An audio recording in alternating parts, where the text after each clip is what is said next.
Mm. So, ayan guys. Tsaka alam nyo, napaka-ano niya, crunchy. Oh my God. Look, oh. Oh. Oh la la. So perfect. So crunchy. So now you know guys, the perfect timing, the perfect temperature, the perfect time. Look at that. So, if you want to learn how to make this pork belly lechon, the perfect pork belly, keep watching until the end para malaman nyo kung paano magluto nito. Char!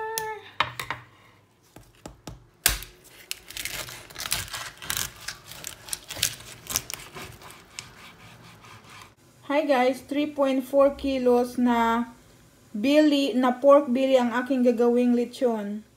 Hello everyone, ang kailangan natin sa paggawa ng lechon belly is yung pork belly. Then kailangan ng onion, hiwain nyo lang siya ng maliliit.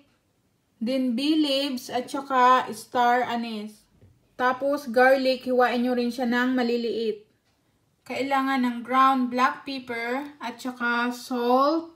At saka soy sauce. So, yung dami ng ingredients is bahala na kayo kung gaano kadami yung ilalagay ninyo. Tapos, kailangan ng onion leaves.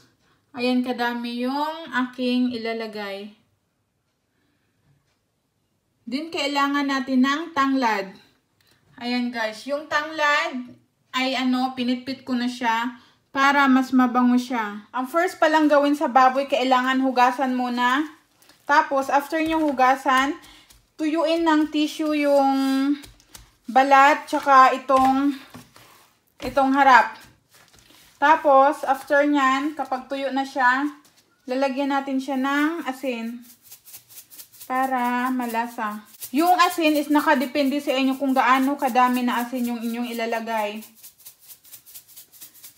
Kasi kung matabang, pwede namang gamit ng sausawan. Oh. Okay.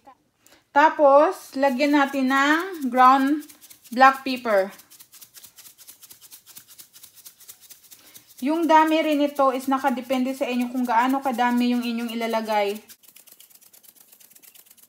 Kailangan pala natin ng pantali. Yung sa akin, ito yung gamit ko. Pero hindi ko siya i-recommend kasi napuputol siya sa sobrang init.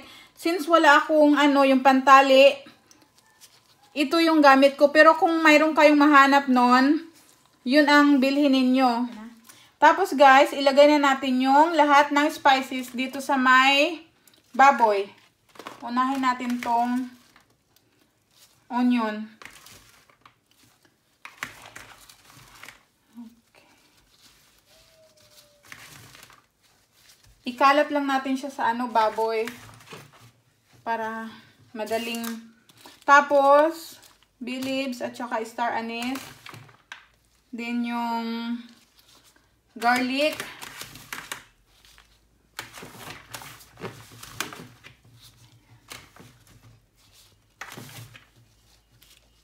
Tapos, itong onion leaves at saka yung tanglad. Okay na yan. Tapos, iro-roll na natin tong baboy. Hindi pa naman ako magaling mag-roll. Dahan-dahan. Okay, ang laki pala nito. Ayan guys, na-roll ko na siya.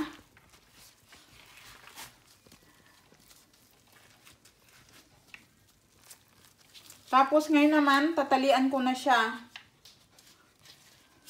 Talian ko muna dito sa gitna para hindi ako mahirapan.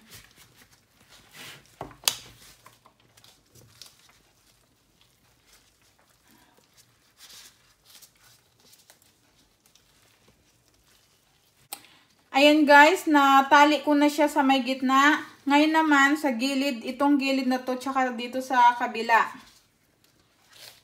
Itatalian na naman. Ayan guys, tapos ko na siya tinalian. So, ito yung hitsura niya. Tapos guys, kapag mayroong mga nahulog, yung kagaya nito, ipasok nyo lang siya dito sa may loob. Ayan, para hindi siya masayang. Tapos, kailangan guys, dalawa yung magtali. Kailangan may katuwang kayo kasi kapag isa lang, mahirapan kayo. Ayan guys, kung makikita nyo, dinagdagan ko na yung tali niya para secure na siya masyado. Tapos, hindi lang yan, dadagdagan pa yung bawat tali nito. Dudublihin ko siya. Guys, nakadubli na yung bawat tali niya. Kasi, kailangan dublihin yung tali dahil yung last time na gumawa ako ng lechon is naputol yung rubber band dahil sa init. Kaya ngayon, para sure na kung maputol yung isa, mayroong isa pang natira, at least, okay na siya, hindi siya bubuka. Tapos guys, after nyo siya matalian, lahat-lahat, kailangan, lagyan natin siya ng tuyo. So, buhusan lang siya ng tuyo.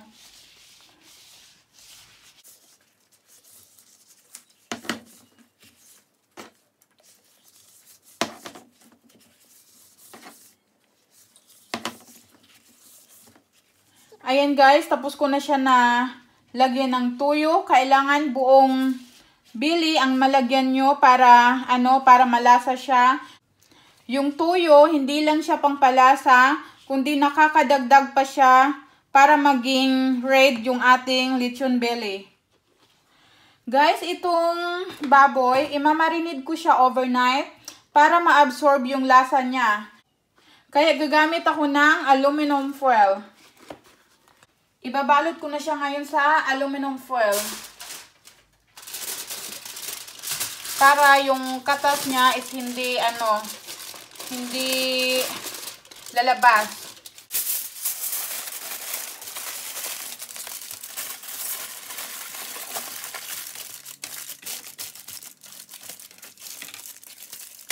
Dublihin ng aluminum foil para sure na hindi maglilik yung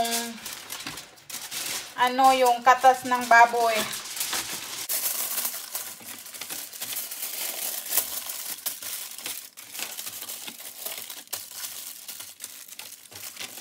So, ayan guys, tapos ko na siya binalot. Kaya ngayon naman, ilalagay ko na siya sa ref overnight.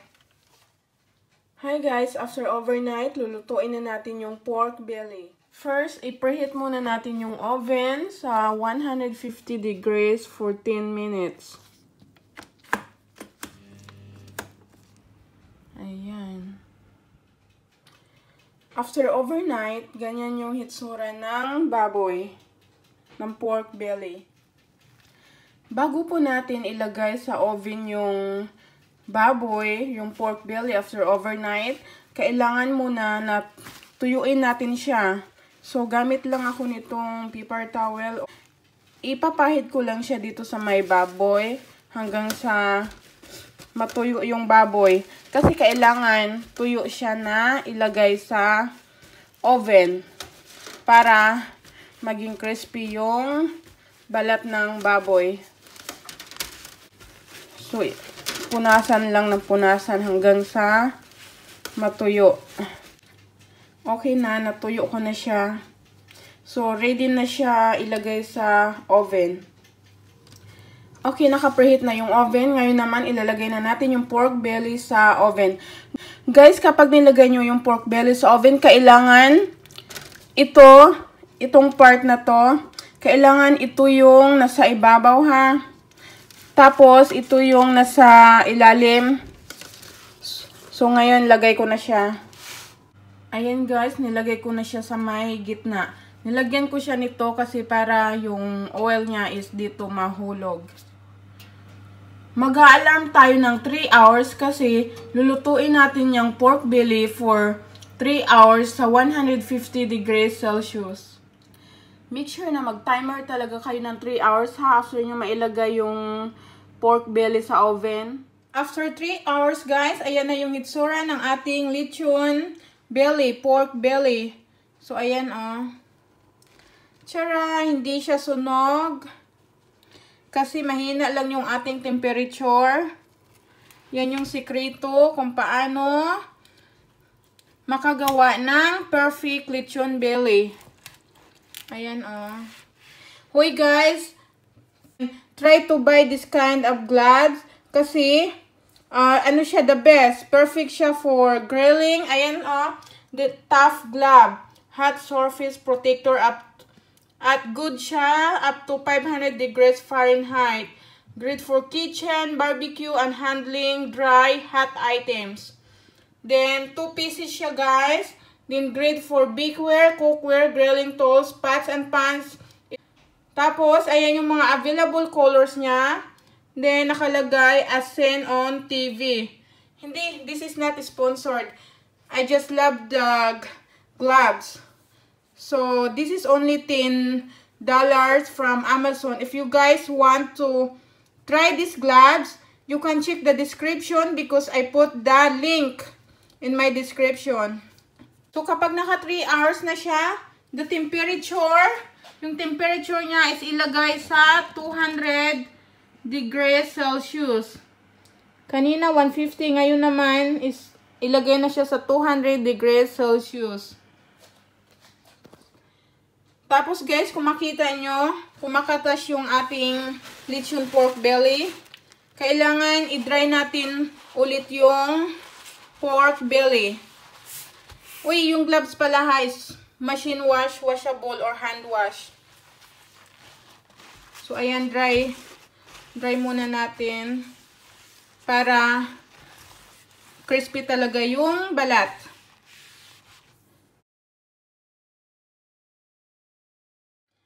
This time guys, iluluto natin yung lechon pork belly sa 200 degrees Celsius for 1 hour. Pero yung 1 hour na yan is hatiin natin siya sa tatlo.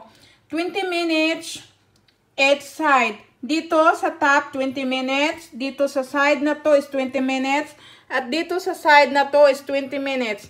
Yung uunahin natin na side is itong side na to. Kaya natin siya i-divide sa 20 minutes, yung 1 hour, kasi para mapantay yung kanyang pagkaluto. So, ito yung side na yan, lulutuin natin siya ng 20 minutes. After 20 minutes, yung another side na naman, itong side na naman dito. Then, after another 20 minutes, itong pinaka-top naman. So, yun na yung kapag ano na, maluluto na. Itong top ang pinaka-last. 20 minutes, 20 minutes. Then 20 minutes, 20, 40, 60 minutes total. So, 1 hour total siya. Okay guys, so yan yung isa sa sikreto kung paano makaluto ng perfect lechon pork belly. Guys, yung side na yan ha, 20 minutes. Ang sarap niya tingnan habang niluluto, nakaka-addict. Hi guys, tapos na yung 20 minutes. Ayan yung kanyang hitsura. So, ngayon naman, ibabaliktad na naman natin siya for another 20 minutes. Ayan yung kabila na naman yung aking inano sa dito sa top. Yung aking hinarap. So, ano na naman siya, another 20 minutes. So, ayan po yung hitsura niya after 20 minutes. Nilagyan ko ng baking pan sa likod para hindi siya tumihaya. Ngayon naman yung top side naman niya. Ayan na yung last side niya. So, 20 minutes na naman. After 20 minutes, tapos na yan. Okay guys, tapos na siya. At yan na yung hitsura niya. Look at that. Oh. Pahingain ko muna siya bago siya i-cut. So, ayan guys. Tsaka alam nyo, napaka-ano niya, crunchy. Oh my God. Look, oh. Oh. Oh la la. So perfect. So crunchy. So now you know guys, the perfect timing, the perfect temperature, the perfect time. Look at that. So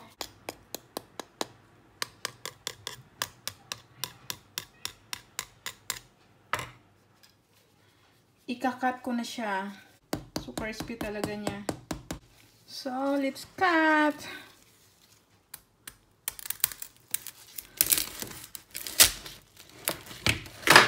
Alright. Oh, wow. Oh, la la, so juicy. Look at that. Juicy, I mean. Oh, wow. Lechon na lechon.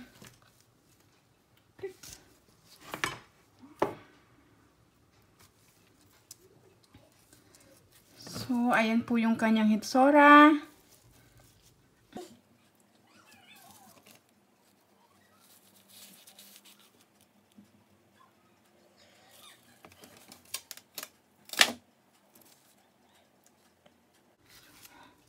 Ayan siya.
Lechon pork belly.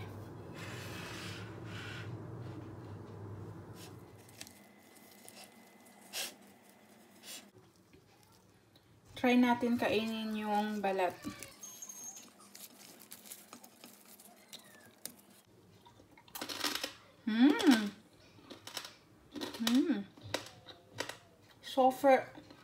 Super crunchy.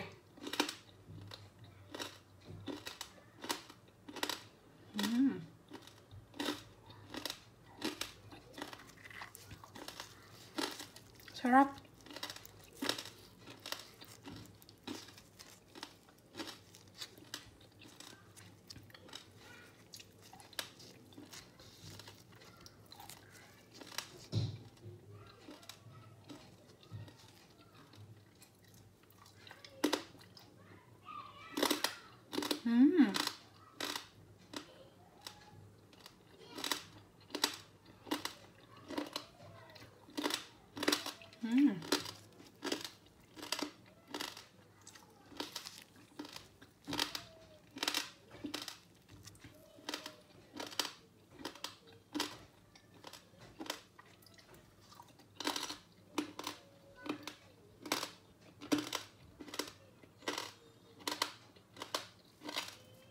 Sarap.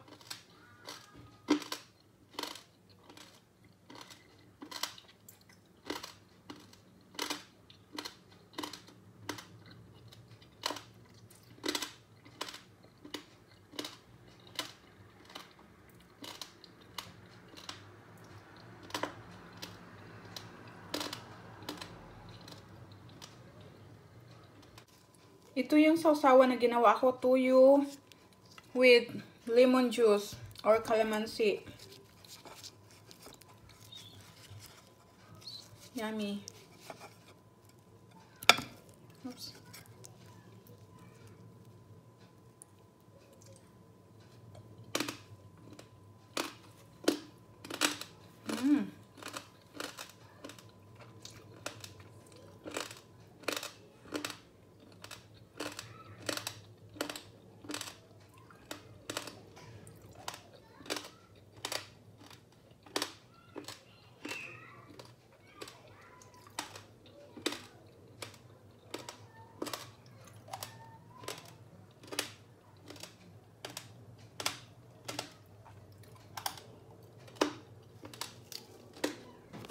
Guys, for sausawan, I recommend na bumili kayo ng sukang pinakurat kasi grabe nakaka-addict yan na sausawan. Sobrang sarap. Like sukang pinakurat plus soy sauce or sukang pinakurat plus fish sauce. Ang sarap-sarap ng combination na yan, guys. Tapos, pwede nyo palagyan ng calamansi o di kaya lemon. Grabe, ang sarap. Kahit nga tuyo tsaka calamansi lang, masarap na. So, yan yung mga sausawan na inyong pagpipilian. So, good luck, guys.